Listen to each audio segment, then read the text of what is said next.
همین مردک بوری کو اهمیت دادگین همین عروضی که اینستاگرام و تیک تاک برو اومده همین دخترای خودمون کو همین دخترای تاجیک پرهنر شدیان خیلی چیزا رو یاد گرفتیان اینه که روز میگم انگت همکو 5 هنر اکو امی یا گپ گفتی سر میکنه چوکاده روز میگم اخی روز دخونه کوتاه زدم شکست میان همون کلش کرده که نمیفهمم کلش کرده گیه اینا دیدی سواتسکوی بوریا ای بخیر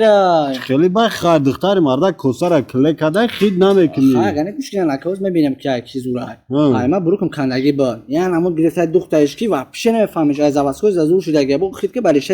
صفحه دخترگی ها اوه اینا بو چی میفورا نکی ای هر زور بخیر اشمورا گوش کنه روز کرتای سفیدم جزیر شد گرفتم بردم خب کشیدم بردم در پیش انگاد پارفم گفتم میره بگی بشو یانگاد گرفت یا خیلی شوشتش کو هم خیلی شوشتش آوردش کو خید نمیکنه که همون شتاگی هست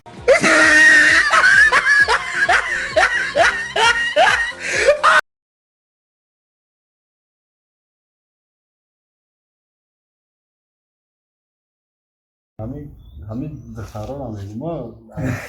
سر آقای با ما بروکم کندگی با یعنی همون دخترش که از زواسکوز داخلش الدروسی اینت ای زبان داخشو کرده میگه خیلی چیزا میکنه او ای بخیر ما بروکم کندگی بگید چوکا ده که بود تانیش کرده روز دخونه کو کوتاه زدم شکستم سه بلاکی نمود کلش کرده تشکو یا نمود شو سرشکو خید راست شو هم سر دونا بلکش همه امیت دادگی نه روزی که اینستاگرام و تیک تاک برو اومده دخترها پرهنر شدیان خیلی چیزا رو یاد گرفتیان اینه که روز میگم انگت همکو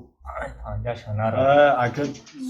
روغا تعریف کردیم سر کرد چو که دقیقا تعریف کردستی؟ روز دخونه کوتاه زدم ای با دو بلاک شد کو یعنی همون کلش کرده نه تمامی گفتی خدا بگیرم کلش کرده چوا مرا میرم دختر گفته سانکو در روزی تیک تاک اینستاگرام برو اومده دخترها پرهنر شدیان همونجا ویدیو یادون خیلی ویدیو رو که تماشا میکنن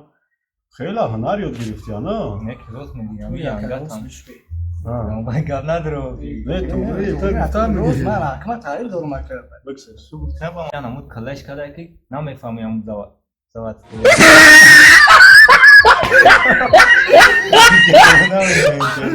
بغداد مرا رقصم مودگی